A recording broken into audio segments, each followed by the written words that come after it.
మన దగ్గర ప్లాట్ కొన్న వాళ్ళందరూ మన కాటేజెస్లో సకుటుంబంగా బస్ చేయవచ్చు. తెలుసు కదా, మన దగ్గర మద్యపానం ధూమపానం నిషేధం. Double benefit ఆఫర్తో సిర్లసీమ 2.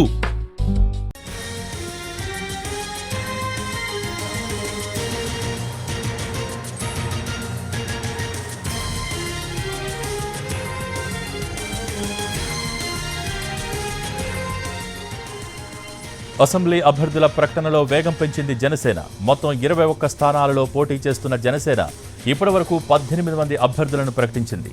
తాజాగా 11 మందితో లిస్టు విడుదల చేసింది. దీంతో ఇప్పటి వరకు ప్రకటించిన అభ్యర్థుల సంఖ్య 18కి చేరింది. మరో 3 స్థానాలను పెండింగ్లో పెట్టింది.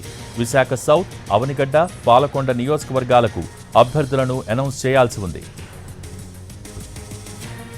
ఇప్పటి వరకు 18 మంది అభ్యర్థులను ప్రకటించింది జనసేన. పిఠాపురం నుంచి పవన్ కళ్యాణ్ పోటీ చేస్తున్నట్టు అధికారికంగా ప్రకటించింది. తాడేపల్లిగూడ నుంచి బొలిశెట్టి శ్రీనివాస్, పెందుర్తి నుంచి పంచకర్ల రమేష్ బాబు పోటీ చేయనున్నారు.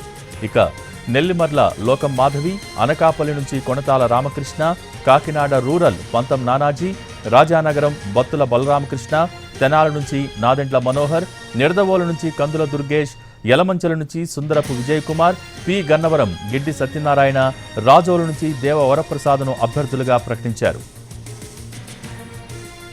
ఇక భీమవరం నుంచి పులవర్తి ఆంజనేయులు బరిలో నిలిచారు. అలాగే నర్సాపురం బొమ్మిడి నాయకర్, ఉంగుటూరు పచ్చమట్ల ధర్మరాజు, పోలవరం నుంచి చిది బాలరాజు, తిరుపతి నుంచి ఆరణి శ్రీనివాసులు, రైల్వే కోడూరు నుంచి యనమల భాస్కర్ రావులను అభ్యర్థులుగా పోటీకి దింపింది జనసేన. మొత్తం 21 మందిలో ఇప్పటి వరకు 18 మందిని ప్రకటించింది. ఇంకా 3 నియోజకవర్గాలకు క్యాండిడేట్స్ను అనౌన్స్ చేయాల్సి ఉంది. విశాఖ సౌత్, అవనిగడ్డ, పాలకొండ నియోజకవర్గాలకు అభ్యర్థులను ప్రకటించాల్సి ఉంది జనసేన.